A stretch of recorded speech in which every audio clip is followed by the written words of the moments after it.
I am so sorry doctor, मैं नवीन बोल रहा हूँ रेडियो मिर्ची से। मुझे मालूम है कि आपके पास कॉल्स आती होंगी, लेकिन उनकी वजह यही होती होगी कि मैं दहेज नहीं दे सकता या मैं लड़की को पढ़ा नहीं सकता। लेकिन अब कॉल्स आया करेंगी और वजह ये हुआ करेगी डॉक्टर कि मैं अपनी बच्ची को पैदा नहीं होने देना चाहता क्योंकि उसका रेप हो सकता है। दिल्ली में 8 महीने के बच्चे का रेप हुआ।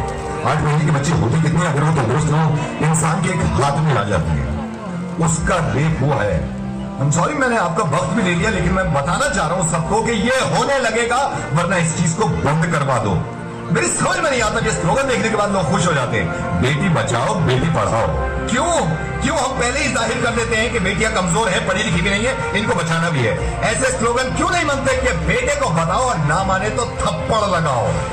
और जितने लोग इस बात को मानते थे ना कि लड़की घर से बाहर निकलती है तो रेप होता है, उसके रिश्तेदार ने बेडरूम में घुस के उसकी बच्ची के साथ रेप किया। जब उसके माँ बाप ने इस बच्ची को देखा तो खून में लथपथ पड़ी थी, पूरा हॉस्पिटल घूम गया था इसकी चीख से।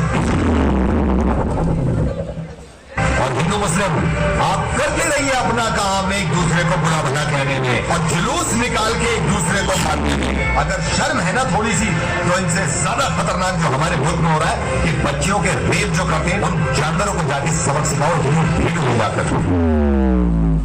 और कोई बताने की जरूरत नहीं है किसी को कि लड़कियां किसी से कम नहीं होती। जब आप किसी को ये बताते हैं कि लड़कियां किसी से कम नहीं है, इसका मतलब यह है कि कहीं ना कहीं पहले से ही दिमाग में हमने ठूस रखा है कि लड़कियां कम होती है। 100 करोड़ की आबादी में अगर एक इंसान मेरी आवाज सुन रहा है और इसको ये लगता है कि लड़कियां देर रात घर से बाहर निकलती हैं तो रेप होते हैं, तो मुझसे बात कर ले। मैं कसम खा रहा हूं, अगर उसने मुझे हरा दिया इस चीज में तो जरूर कभी वीडियो पे नहीं आऊंगा और अपनी आवाज नहीं सुनूंगा।